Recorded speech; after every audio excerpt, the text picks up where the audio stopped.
თბილისის დროით 18 საათია თქვენ უყურებთ სტარვიზიას და უსმენთ სტარ FM-ს ახალ ამბებს ლევან ინასარიძე გაგაცნობთ საღამო მშვიდობისა.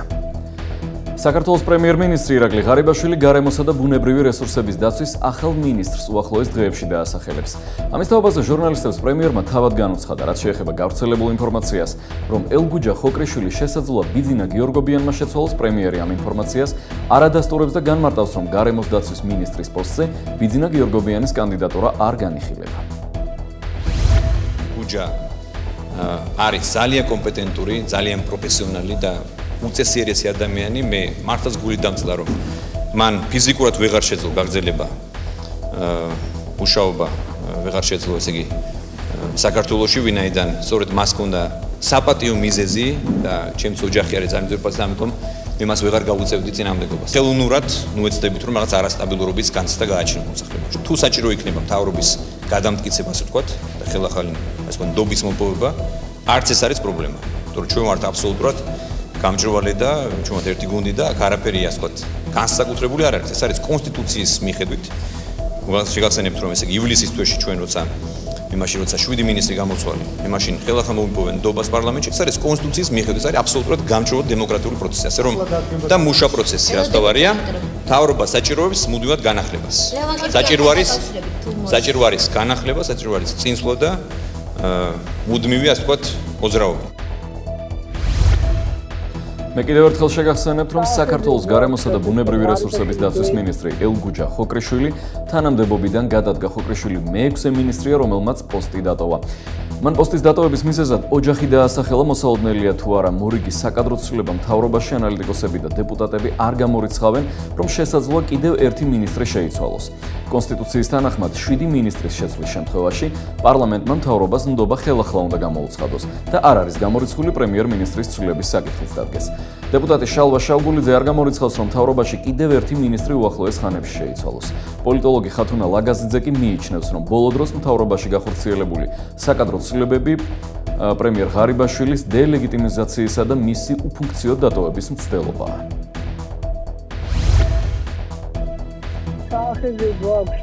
ღარიბაშვილის დელეგიტიმიზაციის ბოლო ეტაპი, რომელიც დაიწყო რამდენიმე თვის წინ, როდესაც მოხსნეს მისი გუნდის წევრების უმეტესობა, მალე ვიხილოთ თავად პრემიერ-მინისტრის შეცვლასაც, იმიტომ რომ სხვაგვარად უბრალოდ წარმოუდგენელია პრემიერი დატოვოს მის მიერ დანიშნული ყველა კადრის გარეშე. მთავრობაში ცვლილებას ახორციელებს ბიძინა ივანიშვილი. არასამთავრობო ორგანიზაციები ბიძინა ივანიშვილს აკრიტიკებენ და ყოფილ პრემიერ-მინისტრს მოუწოდებენ, რომ შეწყვიტოს არასამთავრობო ორგანიზაციების დაუსაბუთებელი კრიტიკა და ლანძღვა. ამ მიზნით არასამთავრობო ორგანიზაციებმა ერთობლივი განცხადებაც გაავრცელეს, სადაც წერია, რომ ბიძინა ივანიშვილის განცხადებები სამოქალაქო სექტორის დისკრედიტაციისკენაა მიმართული. არასამთავრობოები ფიქრობენ, რომ გარდა დაუსაბუთებლობისა, ბიძინა ივანიშვილის განცხადებები აღიქმება როგორც ბიძგი თანამდებობის პირებისთვის და პოლიტიკოსებისათვის, იმავე რიტორიკით მოიხსენიონ სამოქალაქო სექტორის წარმომადგენლები. დღეს სიახლეები თბილისის საკრებულოს შენობის წინ გარემოს დამცველი და ცხოველთა უფლებების დამცველი არასამთავრობო ორგანიზაციების წარმომადგენლები შეიკრიბნენ. აქციაზე მივიდნენ ასევე მოქალაქეები, რომლებიც გუშინ თამარაშვილის ქუჩაზე მრავალწლოვანი ნარგავების მოჭრას აპროტესტებენ. ცხოველთა დამცველები იმ საკანონმდებლო ცვლილებებს აპროტესტებენ, რომელიც საკრებულომ ბოლო პერიოდში მიიღო. არასამთავრობო ორგანიზაციების წარმომადგენელთა განცხადებით, საკრებულო არაფერს აკეთებს იმისთვის, რომ გარემოსა და ცხოველთა უფლებების დაცვა იყოს უზრუნველყოფილი. სიახლეები უცხოეთიდან ნეპალში მიწისძვრის შედეგად დაღუპულთა რიცხვმა შესაძლოა 10,000 მიაღწიოს.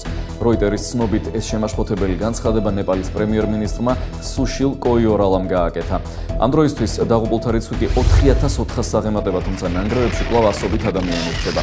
სამაშველო და გაწმენდითი სამუშაოები ამ დრომდე გრძელდება ნეპალსა და მის მოსაზღვრე ტიბეტში, განმეორებით ბიძგები ამ წუთებშიც მეორდება. თურქეთის პრეზიდენტი რეჯეფ თაიფ ერდოღანი ვლადიმერ პუტინის მიერ სომხების გენოციდის აღიარების საპასუხო ქმედებით პასუხობს. ერდოღანი კოლეგას მოუწოდებს ყირიმში რუსეთის ქმედებები ახსნას. მისი თქმით, სანამ პუტინი 1915 წელს ოსმალეთის იმპერიის დროს სომხების ჟლეტას გენოციდს უწოდებდეს, ყირიმში გახორციელებულ ქმედებებზე პასუხისმგებლობა უნდა აიღოს. თურქეთის პრეზიდენტი წუხს, რომ კრემლის ლიდერი ამ ნაბიჯზე წავიდა. მისი თქმით, ეს რუსეთის მიერ სიტყვა გენოციდის გამოყენების პირველი შემთხვევა არ არის. მან დასძინა, რომ ის, რაც უკრაინაში ხდება, ყველასათვის ნათელია.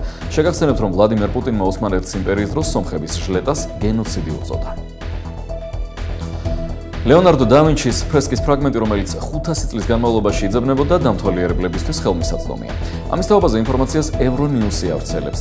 ფრესკა 2015 წლის მილანის ექსპოზიციაზე იქნება წარმოდგენილი, მის ფრაგმენტზე ასახულია სოფლის სახლები და ეკლესია, მთის მწვერვალზე, როგორც ექსპერტები აცხადებენ, ლანდშაფტი და ვინჩის ერთ-ერთი ყველაზე ცნობილი ნამუშევრის საიდუმლო სერობის იდენტურია.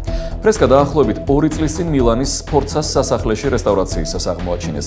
ისტორიული წყაროებით ლუდოვიკო სფორცამ ლეონარდო და ვინჩის ოთახის დეკორატიულად გაფორმება 1498 წელს თხოვა. ოთახის ოფიციალური სტუმრების მისაღებად იყენებდა. და ბოლოსკენ სიახლის სპორტის სფეროდან. მოჭადრაკე ქალთა მსოფლიოს გუნდური ჩემპიონატის დასკვნით ტურში საქართველოს ნაკრებმა მასპინძელ ჩინელთა ეროვნულ გუნდს 2-1 მოუგო და მსოფლიოს ჩემპიონის ტიტული პირველად მოიპოვა. 3 პარტია ყაიმით დასრულდა, ხოლო 1 პარტიაში გამარჯვება მერი არაბიძემ მოიპოვა. ბელა ხოტენაშვილი, ლელა ჯავახიშვილი, მერი არაბიძე, ნინო ბაციაშვილი და სალომე მელია 17 ქულით ოქროს მედლების მფლობელები გახდნენ. მეორე ადგილზე რუსეთის, ხოლო მესამეზე მასპინძელი ჩინეთის ნაკრები გავიდა. აი ასეთია ყველა ძირითადი სიახლე ამ დროისათვის. მე საუკეთესო სურვილებით გემშვიდობებით.